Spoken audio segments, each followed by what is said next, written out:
Monsters Inc. was one of Pixar's best works yet. It had a neat concept and had some charming moments. I was scared of it when I was a kid, but I will always have a soft spot for it.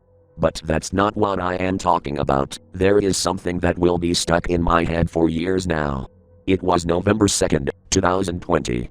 I was viewing the Pixar website about their projects from 1995 to 2005. Not long after, I got a mail notification from Pixar.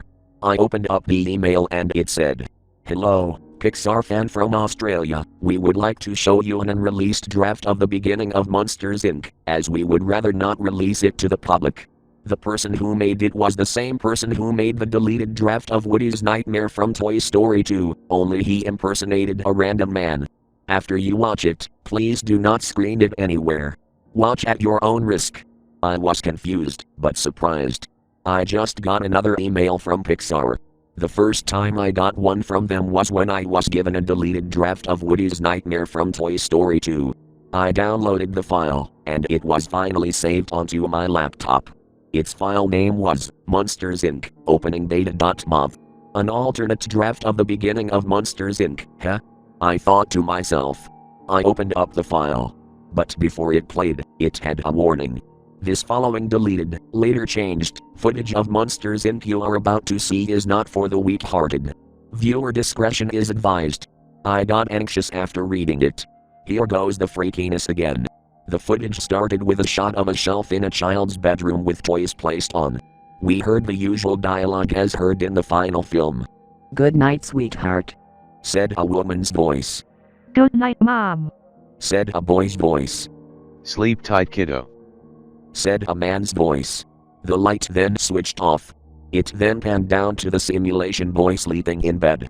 Things were normal, but when the door creaked open, there was a silent growl coming from the simulation boy's closet. The boy looked around his room to see where the growling was coming from, and he saw a tentacle leaning on the door. However, something wasn't right. The tentacled arm was holding a hatchet. The boy gasped and shut his eyes, bracing for a scare, but when he looked again, the tentacle was only his red jumper sleeve. The boy then went back to sleep. Then a shadow flew over him. As that happened, the room then glowed dark red. What the hell is going on? I said to myself. This was why this was changed. When it panned under the bed, red glowing eyes opened, but there was blood pouring out of them. It then cut to a shot of the simulation boy sleeping. At that moment, Thaddeus Bile, one of the monsters in the movie, emerged from behind. And, oh god, he looked berserk. He was all blood-stained, he was holding cleavers in both hands, and he was grinning with blood stains on his teeth. The boy then turned around to see Bile, and he let out a loud, piercing and blood-curdling scream. The scream was so loud I covered my ears. The scream lasted for 5 seconds until he stopped. As I went to play the video file again, I noticed blood on my palms. Crap. I croaked. The boy's scream made my ears bleed even if I still covered them. Bile then tried to attack the boy with a cleaver, but the boy jumped out of bed, and was a human, rather than a robot. "I'm gonna get ya, little boy," yelled Bile. The simulation boy then opened up the door to get his parents. "Mom, Dad, there's a monster in my room." However, a familiar figure landed in front of him. It was no other than Tex, the THX mascot. "Hey there, Sparky. Your mommy and daddy aren't here to save you." Tex then chuckled sinisterly. The boy was getting even more scared. "What did you do to them?" The boy asked in fear. "Don't worry, I've put them in a safe place. Now, it's playtime with Sexy Texy." Tex then grabbed out a chainsaw from the back of his belt. "Hey Thaddeus, heads up." Tex then threw the chainsaw to Bile, and the latter caught it. "Thanks, Texo Alexo," Thaddeus remarked. He started up the chainsaw to kill the boy with. The boy screamed and ran through his house. He ran past many obstacles that were in his way, as Bile cut through everything, laughing manically, while Texas flew around.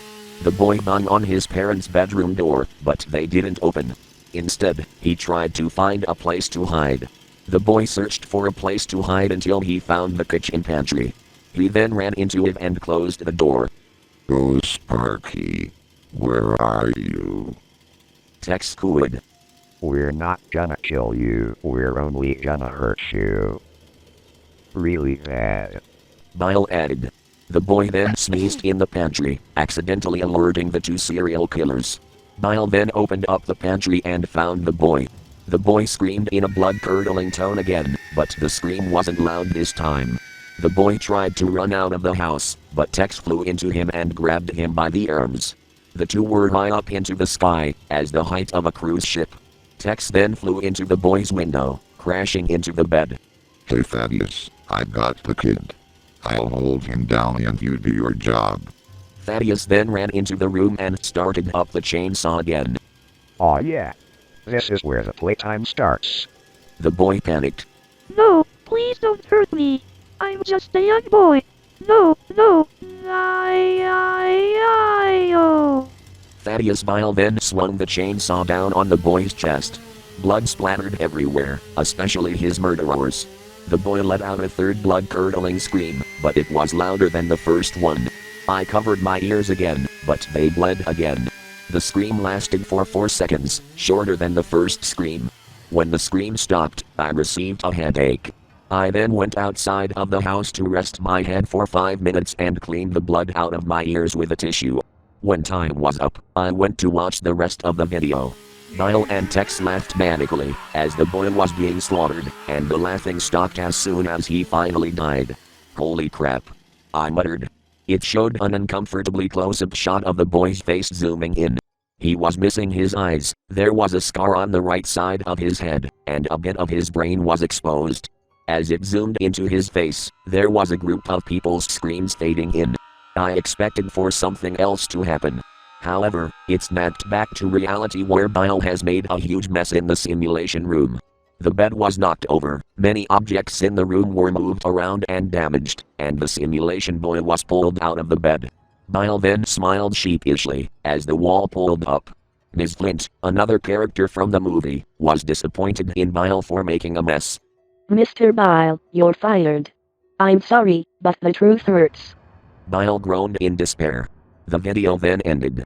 After seeing the simulation boy's corpse, I started to have an upset stomach. I ran to the bathroom and threw up straight into the toilet. After I threw up, I went to delete the file on my laptop, since Pixar didn't want it screened in public. That night, I started to have nightmares. I had a nightmare of Thaddeus Bile and Tex killing me, and another about the simulation boy screaming in my face. I hadn't watched another Pixar film after that day. Every night I sleep in bed, I get that feeling somebody is watching me. From my wardrobe,